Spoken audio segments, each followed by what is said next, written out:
Hey, y'all. Welcome to the Liberation is Lit podcast, where the power of storytelling meets the force of social change. I'm your host, Taylor Simon, and in this podcast, we believe in the profound impact of stories. And I am super stoked to be here with author Russell Earle Jr. to talk about writing, publishing, books, all of the good things. So, hey, Russell, how are you today? I'm good. I'm good. How about yourself? I'm doing good. Good. So, to kick us off, can you tell us a little bit about yourself as a writer and what subjects are you passionate about writing about? Definitely. Well, first and foremost, thank you for inviting me onto your platform. I really do appreciate it. All the work that you've been doing, giving writers like myself a platform to let our voice be heard. So I really do appreciate this. So once again, my name is Russell Earle Jr. As of earlier this year, this spring, I released my first book. So I'm officially an author now, called Until I Came Home, A Sunset's Journal. Just to give you a brief rundown, it is a travel memoir of my backpacking experience through South America. I ended up leaving my job and going backpacking for 6 months. And it just talks about my experience being a African American male traveling abroad and just facing those challenges and the certain hurdles that I encountered. But overall, like as far as my writing experience, I've been writing for pretty much all my life. I can't pinpoint a particular moment when I just started picking up the pen. As far as I know, I've always been writing. I would have to say a lot of that. My mom is a big part of that. She also writes poetry herself, and I guess it kind of rubbed off on me. Uh, Stayed with, and I didn't realize it until later on in life, but just how instrumental like books and writing was. It was one of those things where you kind of look back on it like, man, I really did, enjoy reading. And like, I remember picking up certain books that like, man, I actually read, Tales of Two Cities by Charles Dickinson and just things like that. But writing has always been a part of me. I started out writing poems. I know at least since back in elementary school, all the way through middle school. I remember participating in certain school events where you come up and, share your poem and like little activities like that. Actually, in middle school, I remember that I tried writing my first book at one particular time. But I don't think at that particular age I had I was well equipped with the tools and the creativity at that particular point. But yeah, from going to book fairs to just different reading and stories and how influential it is been in my life.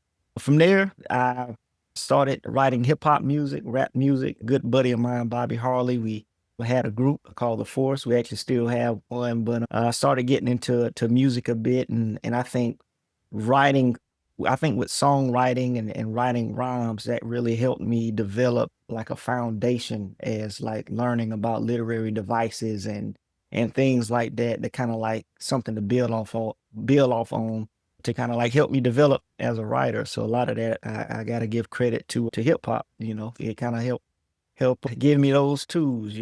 But anyway, books that I'm interested in. I love nonfiction books. That's kind of been my thing for quite some time now, especially memoirs. I've picked up quite a few memoirs and it's really considered my favorite. Though I will say my favorite book is actually a fiction book, The Alchemist by Paulo Coelho. It's actually my favorite book of all time, but a nonfiction has been something that I've uh taken a liking to, and it's just you always find an interesting story. It doesn't have to be anything fiction. Like real life can be, quite the inspiration, or it gives you what you're looking for at times. Just the amount of stories that's out there in the world of everyday people.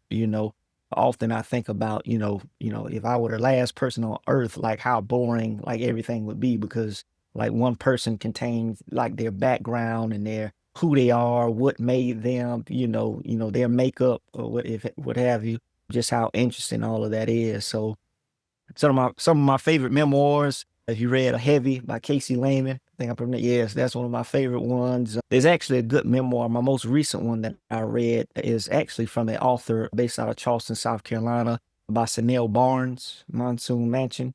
That's definitely one to check out if you haven't yet. all the way to Phil Knight's Shoe Dog. He's the creator of Nike, and like just his experience of he went backpacking himself. He went to Japan, but it kind of inspired him to come up with the whole Nike brand, you know. So just individual stories, you know, memoirs, nonfiction, you learn so much about it in your own personal development. And you get to see that, you know, people experiences. Oftentimes we might feel like we're alone in certain situations, but you really get to learn a lot to see other people examples of how they navigated certain situations, what you can learn from their story, how can you apply it to yourself and what the things that you might be going through. And it's just it's a wide world out there, you know. So that kind of gives you a little background on what I'm into. Yeah, and I also love memoir, and that's really what kinda got me back into reading that and Toni Morrison. Okay. Just reading different people's stories because a lot of people are like, "Oh, nonfiction is so boring," and Definitely not. I really enjoy memoir, and I always tell people who are looking for a way to get back into reading, "Okay, find your favorite celebrity memoir, Yeah. and Yeah. then you're gonna be interested in getting the tea," but also, I don't know if all of them write their books themselves, like Britney Spears' memoir was a little too well written. I'm sure they have some help, you know, they have some Yeah. assistance along the way, right? Yeah, yeah. So I always say it's surprising how well written they are. Don't judge a book by its cover. Yeah. So I love memoir, and I love that's why I started Liberation is Lit. It's because I wanted to center the human aspects of stories and storytelling. And that brings me to talking about your book. Can you tell us a little bit about the story that launched the journey that you talk about in your book, Until I Came Home? Yeah, definitely. So I started the book takes place in 2015. I actually was working as a computer programmer, and during that time in my life, I really wasn't too pleased with how I was still trying to figure out a lot of things out, you know, where I wanted to be and just what I was passionate about and everything. And yeah, I came across an article one day about this guy who ended up he was a stockbroker and things pretty much went south for him. He lost a lot of money and other people's money and stuff like that. So he decided to give it up and just go travel, just go backpacking, like pretty much. And, you know, reading his story, how he navigated and how he got around, it seemed doable, you know. And like, I just started planning. And like to me, even if my trip never happened, I enjoyed the idea of just sitting there and imagine and having this imagination like, oh, I'm about to take this some, you know, crazy adventure. It was just something to kind of like pass the time in my eyes, to be honest. You know, I didn't know it was actually gonna happen. And also too, around that time, I was the things that I was reading during that time, which is when I came across The Alchemist, like and like just listening to that story. And once again, that's a book about, you know, traveling and being in this new environment and meeting these different people. And it's this whole story about finding your, in this case, he had a dream about finding the treasures in the pyramids of Egypt and going there and just, you know, so all of that kind of like contributed in me wanting to take this trip. And also I wanted to do something that was I didn't want to fall victim to this systematic like mentality of like how life is supposed to be. You know, once you graduated, you get this 9 to 5. You know, I was working for the state, you know, and just going about life almost like on this conveyor belt and just and that's that, you know. I wanted something different and it was difficult for me because I hadn't seen anything like that. You know, most of my loved ones and my parents and my grandparents and stuff, you know, they work the 9 to 5s. They're the advocate of, you know, getting that the state job with the benefits and all that good stuff. And but I just wanted something, at least just to try it, you know, to try something different. And I didn't want to be afraid to do it because my whole thing was being able to move forward. You know, I didn't want to become me being the next generation up, you know, us to fall complacent or be stagnant in this mindset. I wanted to try something different. You know, if anything, maybe it might inspire somebody else in my family, you know, the next generation to at least try. It doesn't have to be traveling; it could be just whatever, but just to think outside of the box and just get out and do it. And so I did. You know, that plan that I set down and started writing and actually materialized and came to an actual, to me buying a one-way ticket. And that whole process of just, telling my family that I'm leaving, telling my job that I'm leaving, you can imagine like how that, might have came off and everything. But all that like was inspiration for me to, go out there and do that. And so, and while out there, it was empowering.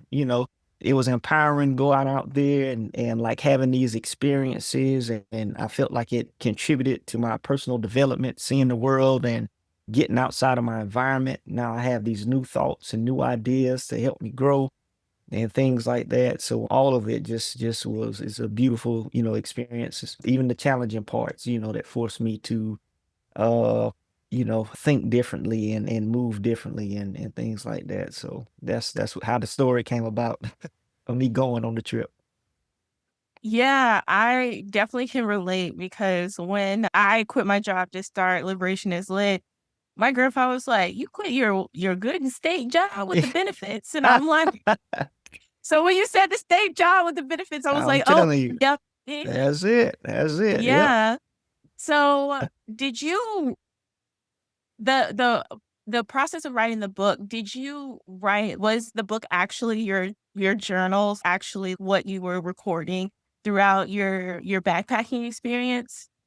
Yeah, it was actual the journal itself, and that's also been a part of my actually once I got back is when I continued because even today I still journal. I keep a journal with me, but yeah, everything the book is made out of the journal that I took.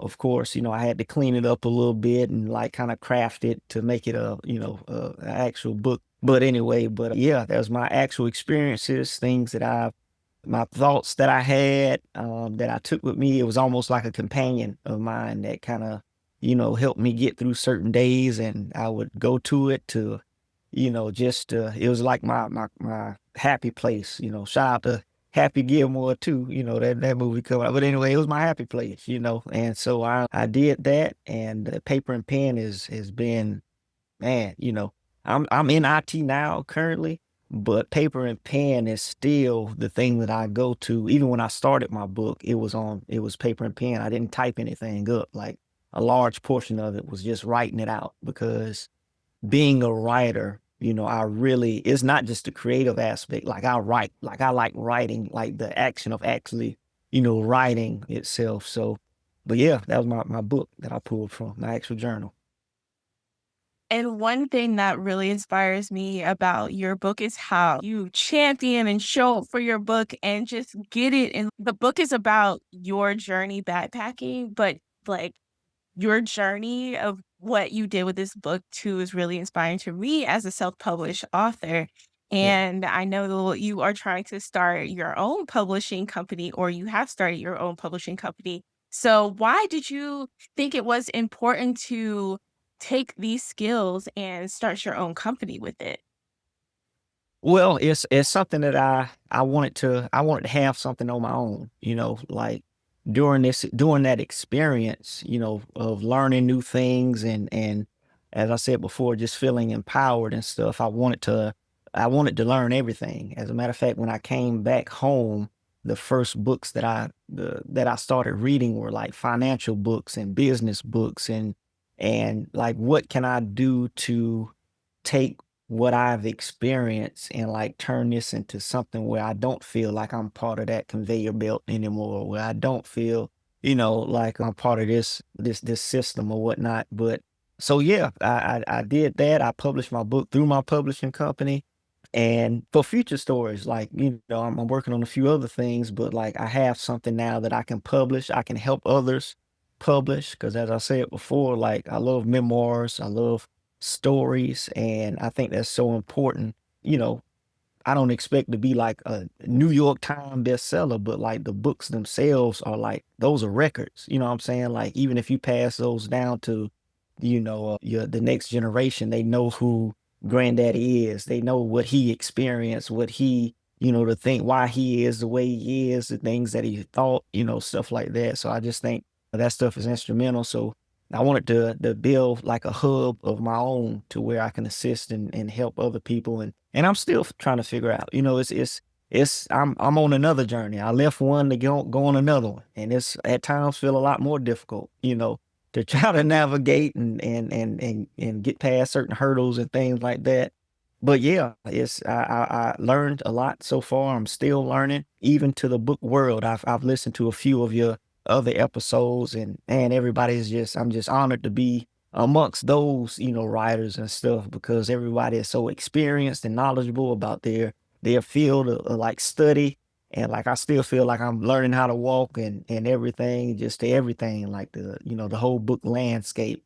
But this process of self-publishing has filled in the gaps, if you will, and to something that I'm continuing to constantly develop, as well as myself. And I think all of that is relative, right? Because I look at you and I don't know how to get my book in Kirkus. Oh, you were on the news, you did all these book events, and I feel like I'm still learning, and I'm on book number 4. So, yeah, it's all relative. It's like people know they get their experience, and it's about sharing this experience, and we all learn from each other. So I love the work that you're doing, and I think you're doing a great job. So Thank you, what are some appreciate it. things that keep you grounded in this work as a writer besides, loving to write? Yeah. I was it's something about the blank sheets of paper. No matter like what I write, I've been writing for over 25 years pretty much, and like each time I got to start over, no matter how monumental I think the things that I've done. Like each time I start something new, I start on a blank page with no instructions, no directions. It's like here we are back at square one again. And so that kind of helps me stay grounded. Like each page is a new adventure, is something new it's so many things you can write about, and that really like humbles me. And knowing that it's this the idea of having to start over whenever you change that page, whenever you flip that page. And that definitely keeps me grounded. For sure. Yes, you're definitely an adventurer at heart.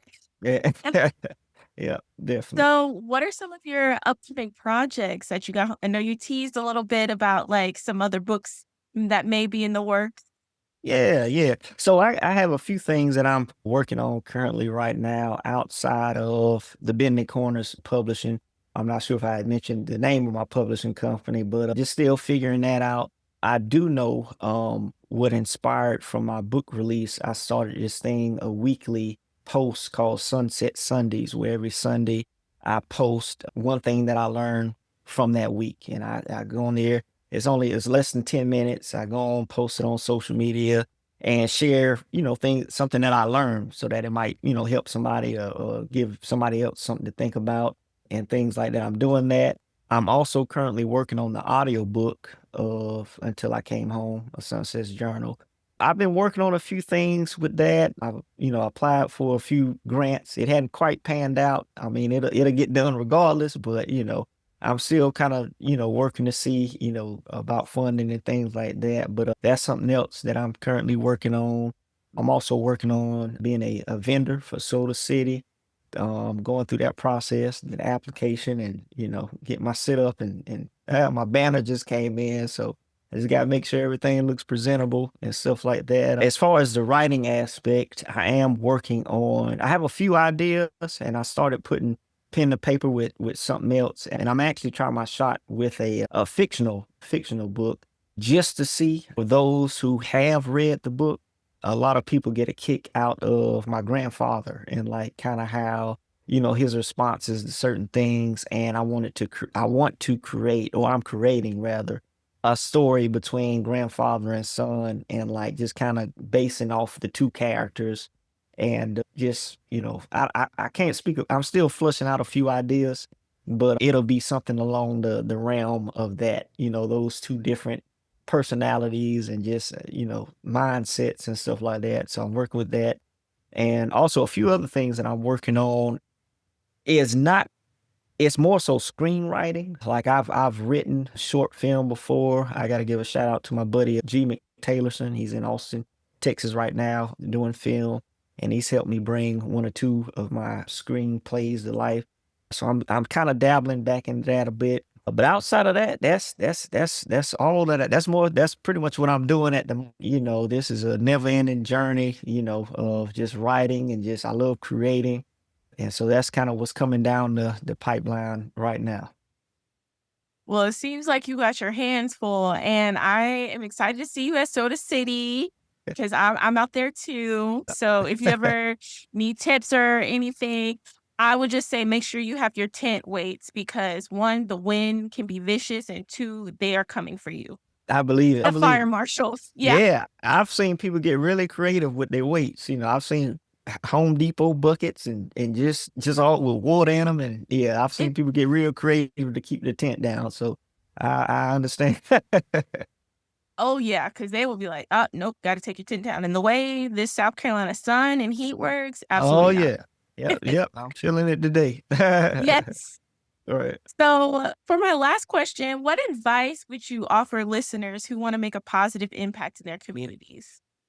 Well, definitely you want to lead by example, be the change that you want to see before you can like impact or make a change in the community. It starts with yourself. Another thing that I've learned is, you want to be humble and respectful because you'll be surprised how many doors and opportunities will open up, where sometimes money can't do it sometimes, just being a genuine person and authentic and just being respectful to others can take you a long way.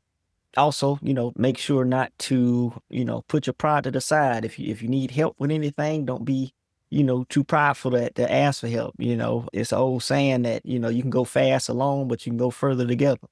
And so that's something that holds true. So and learn to communicate. Like I said before, I'm in IT right now, but I actually enjoy what I'm doing. I help people every day. And through that, I've learned dealing with so many people. And I actually think my trip helped me with that as well, too, because you meet so many different backpackers from all over the world, like Australia and Germany and South Africa and all these places. And you learn like how to communicate with these people with different backgrounds. And even now with what I'm doing, like people have different issues, different problems.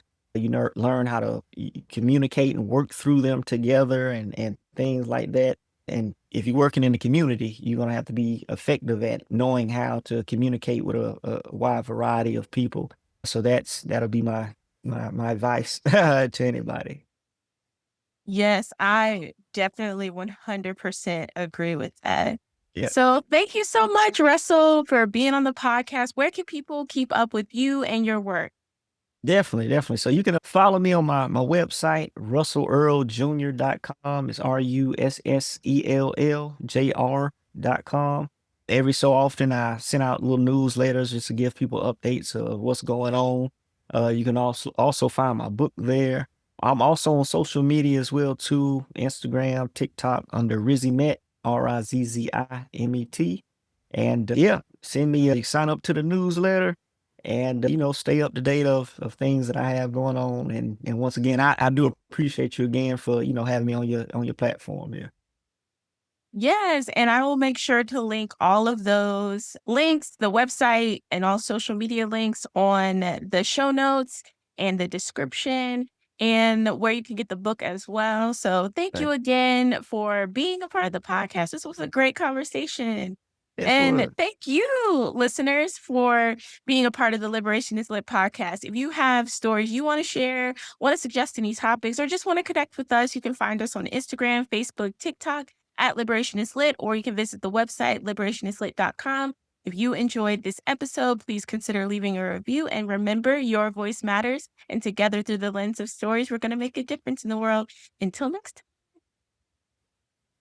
time.